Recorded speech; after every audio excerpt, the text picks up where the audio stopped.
tarot lesson. Okay, so the Fool card. When it comes to the tarot, remember the Fool's journey.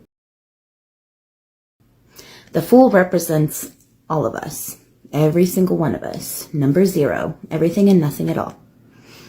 He represents what it means to start out in this world, start out on this physical plane, and transition through life's obstacles in order to reach fulfillment in the World card, the last card of the major arcana. So he represents being naive. That doesn't make him bad, but he also represents being inspired, because there's everything at the world, everything from the world is at his fingertips. Okay?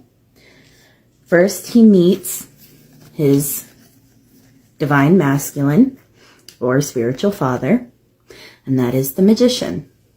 And the Magician, initially, he is the very true spark that lets him know he can have and manifest anything that he wants if he goes for it.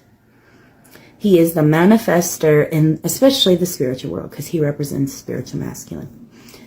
And knowing that you have the ability to get what you want, of course you have to work for it, but he helps in the spiritual aspect. And then you have the spiritual mother, or divine feminine. And the the high priestess, she is his intuition. And everybody, I consider intuition as one of the senses of the body, even though it's not. Very primal instinct to know when things are good or bad.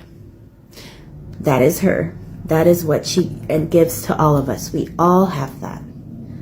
She helps him understand his intuition, what is best for her, and knows her spirit really, really well. Really good teacher of spiritual understandings. She is the teacher of the spiritual understandings, or she's the learner, and the Magician manifests what he learns. Okay? And then we transition from those two to the physical. One of them dropped. The physical mother and father, or masculine and feminine, the Empress and the Emperor. Because you have to have a counterpart. There's the spiritual, then there's the physical. And these two are the physical. The Empress reminds him to understand and truly cherish how important it is to live on the earth, to be connected with the earth itself.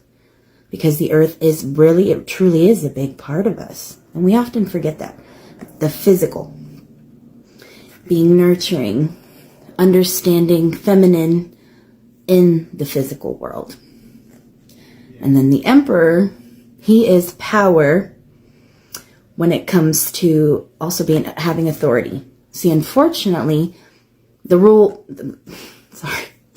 world is strictly ruled under this energy.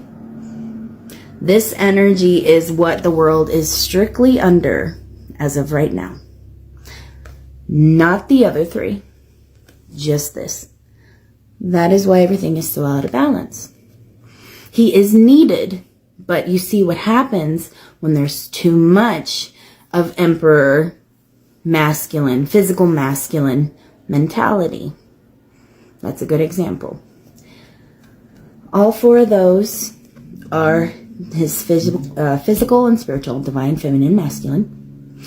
And that's why they are at the beginning, right after him, before he transitions into the rest of the major arcana.